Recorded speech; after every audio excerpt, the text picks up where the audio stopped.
bahagia Ahlul Quran. Salah satu cukup membawa kebahagiaan bagi Ahlul Quran, mereka adalah keluarga Allah. Itu sudah cukup. Bukan keluarga presiden, bukan keluarga pejabat, bukan keluarga siapapun, tapi keluarga Allah Subhanahu wa taala. Bayangkan para hafiz Quran nanti di hari kiamat Allah menyuruh kita iqra warattil warqa warattil kama kunta turattilu fid dunya fa inna manzilataka 'inda akhir ayatin taqra'uha. Bacalah, tartillah sebagaimana kamu tartil di dunia, dari hafalanmu, dari bacaanmu, karena posisi darajatmu di dalam surga sesuai jumlah hafalanmu. Kata Siti Aisyah radhiyallahu anha, adadu ayil Quran adadu darajatil jannah bi'adadi ayil Quran wa laysa fil jannah a'la manzilatan min ahli al-Quran. Kata Siti Aisyah radhiyallahu anha, sebagaimana diriwayatkan Imam Muslim, jumlah tingkatan dalam surga Allah sesuai jumlah ayat Al-Quran. Berarti tidak ada yang lebih tinggi daripada Ahlul Quran di dalam surga Allah SWT. Bergembiralah. Orang banyak sibuk memegang handphone, memegang WhatsApp, memegang sosial media. Ada kesibukan urusan dunia, tapi anda sibuk memegang kalamullah, Al-Quran. Wallahi ini nikmat yang luar biasa, tidak bisa kita hitungkan. Bahkan kita tidak bisa balas bersyukur kepada Allah Subhanahu wa taala. Cukup nilai bacaan kita setiap satu huruf 10 kebaikan. Wa fadlullahi azim wa fadluhu kabir. Bisa sampai satu huruf 700 kebaikan. Berapa kali anda baca, berapa kali mengulang, berapa kali simak. Dan itulah karunia dari Allah Subhanahu wa taala. Pesan ayat Al-Quran, innahu laqur'anun karim. Saya mau bertanya anda semua yang hadir, apa arti innahu laqur'anun karim? Ayo, siapa yang bisa jawab? Apa arti innahu laqur'anun karim? Yang bisa jawab saya kasih hadiah. Al-Quran sangat memberi hidup. Nah, terus ada lagi, sangat mulia. Terus ada lagi, ini hafiz ini mana? Al-Quran itu mulia. Terus apa lagi? Ada lagi? Bu, Al-Quran cahaya.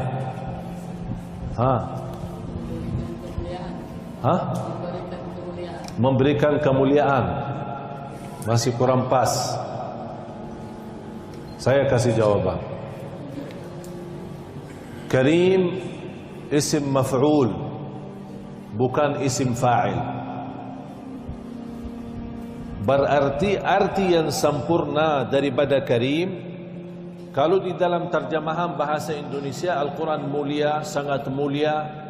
Tetapi kalau kita menartikan karena karim isim maf'ul, Al-Quran sangat mulia dan menjaminkan kemuliaan. Quran sendiri mulia. Kalau Al-Quran itu mulia, buat kita apa? Apa yang mendorong kita untuk baca Quran? Mendorong kita menjadi ahli Quran, mendorong kita menjadi penghafal Al-Quran. Kalau Al-Quran sendiri mulia, terus buat kita apa? Makanya maksud dari innahu laqur'anun karim, Al-Quran sangat mulia dan memberikan kemuliaan. Salah satu kemuliaan kita dapat syafaatnya Al-Quran. Satu huruf 10 kebaikan. Di hari kiamat disuruh kita naik di dalam surga Allah sepanjang kita membaca kalamullah, dan posisilah di mana kita berhenti membaca. Artinya sepanjang kita masih hafal, sepanjang kita terus naik. Lebih indah lagi 1, 2, 4, 5. Sudah tahu semua. Cukup jemaah sekalian, memberi kemuliaan adalah Allah Subhanahu wa taala senang sama ahli Quran. Begitu dibangkit oleh Allah, ahlul Quran terpisah. Al-mahiru bil Quran ma'as safaratil kiramil barara. Itu mereka punya golongan tersendiri. Disebutkan keluarga Allah Subhanahu wa taala. Itulah memberi kemuliaan. Jamaah sekalian, kita hanya diminta satu. Tahu enggak apa? Berkenan menjadi teman sama Al-Quran. Tahu enggak apa yang akan dibalas oleh Al-Quran? Kalau kita berkenan, tulus, ikhlas, mujahadah, menjadi teman, bersahabat sama Al-Quran, balasannya apa?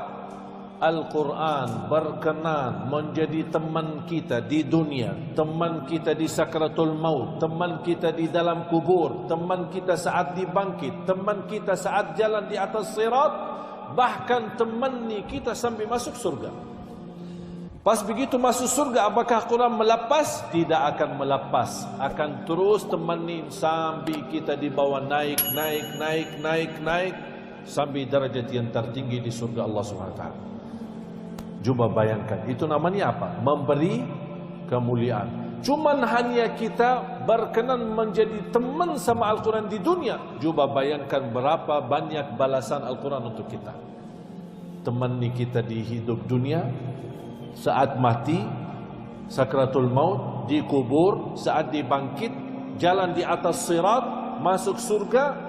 Begitu sudah masuk surga, Quran tidak akan tinggalkan, masih temani kita. Luar biasa karunia Allah Subhanahu wa taala. Bahagia sekali anda semua, khususnya Randa Adnan, Rafif, kemudian Muhajir. Bahagialah, berbahagialah, bergembiralah, karena anda sudah masuk dalam penghafal Al-Quran untuk menjadi keluarga Allah Subhanahu wa taala. Dan ahlul Quran hum ahlullahi wa khassatuh, mereka memiliki 4 sifat.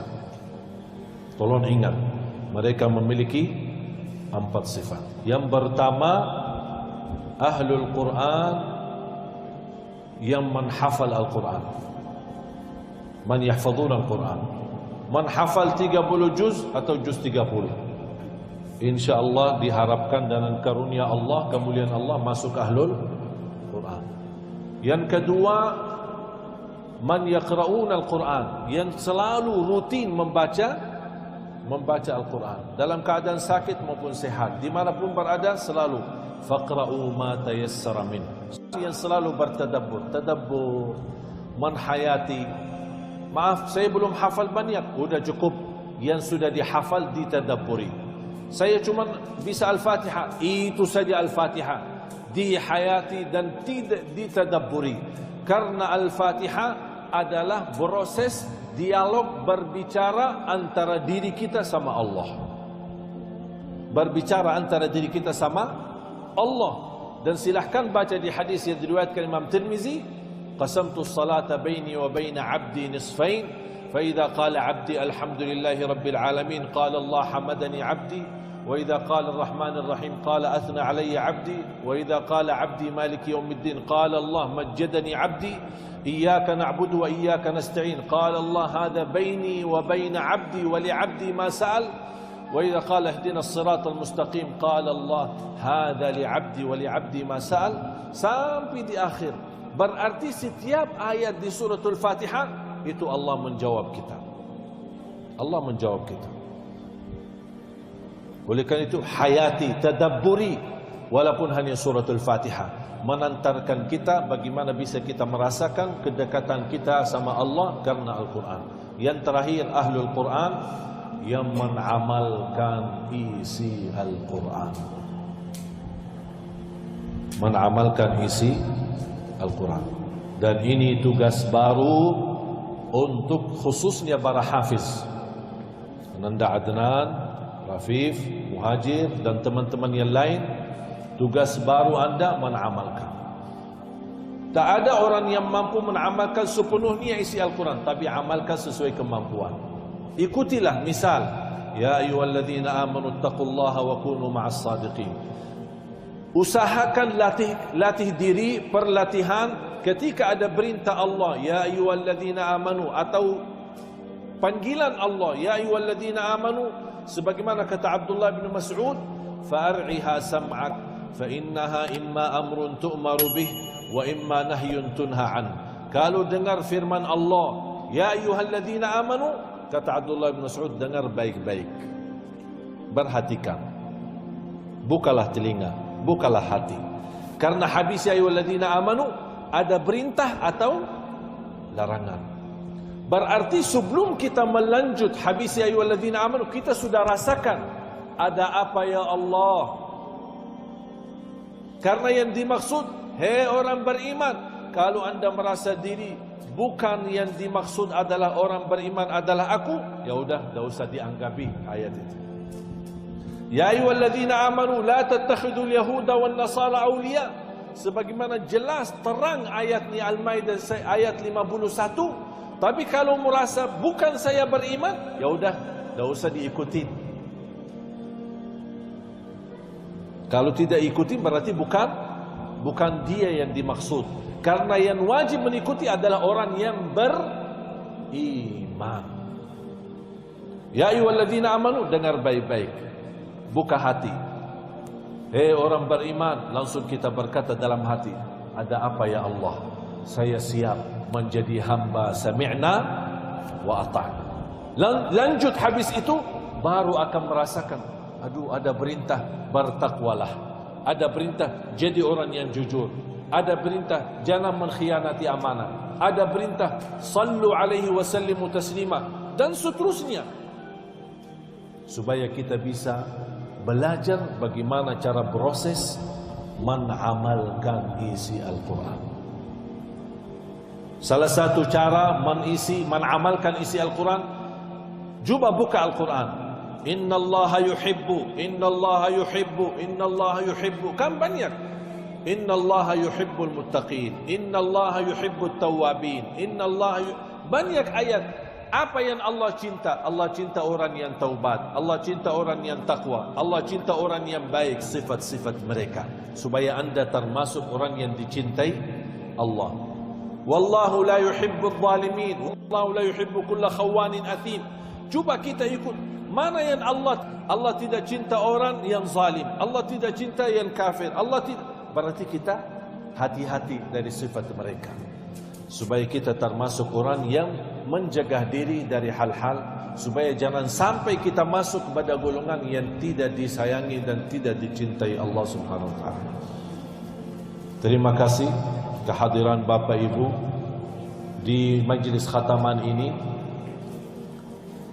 dan insyaallah kita akan dengar bersama. Mereka akan membaca masing-masing. Karena menghadiri khataman Al-Quran sebagaimana itu berlombaan para sahabat. Majlis khataman Al-Quran bukan majlis yang bisa dikatakan bid'ah, tapi justru majlis khataman Al-Quran itu sebuah amalan berlomba-lomba para sahabat. Abdullah bin Abbas, seorang sahabat mulia, selalu suruh membantunya, anak buahnya. Ada seorang di masjid suka khatam Al-Quran sekian hari beberapa kali. Berapa hari dia khatam Al-Quran, berapa hari khatam Al-Quran. Dia tugasin anak buahnya yang digaji oleh Abdullah bin Mas'ud, Abdullah bin Abbas. Buat apa tugas anak buahnya?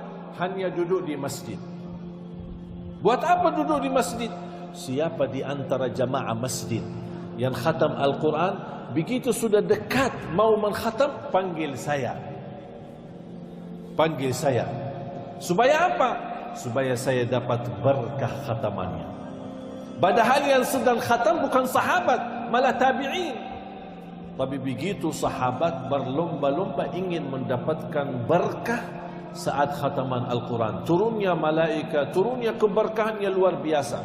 Dan mudah-mudahan insyaAllah dalam majlis kita ini, orang-orang yang punya hajat, yang punya keinginan, yang punya dosa, yang sedang sakit, mudah-mudahan dengan hadirnya malaikat di majlis khataman, dengan turunnya rahmat, turunnya keberkahan, mudah-mudahan kita semua mendapatkan bagian dari keberkahan itu, mendapatkan bagian dari rahmat itu, dan insyaAllah keluar dari majlis ini sudah diampuni segala dosanya, dikabulkan hajatnya, disembuhkan penyakitnya, dan kita masuk walaupun kita belum bisa meraih cara ahlul Quran dan pun hafal 30 juz, tapi mudah-mudahan dengan berkahnya khataman Al-Quran kita bisa ikut menjadi ahlul Quran di dunia dan di akhirat. Amin ya rabbal alamin. Terima kasih, semoga apa yang saya sampaikan bermanfaat. Kurang lebihnya mohon maaf. Wabillahi taufiq wal hidayah. Akhirul kalam, subhanakallahumma bihamdika asyhadu an la ilaha illa anta astaghfiruka wa atubu ilaik.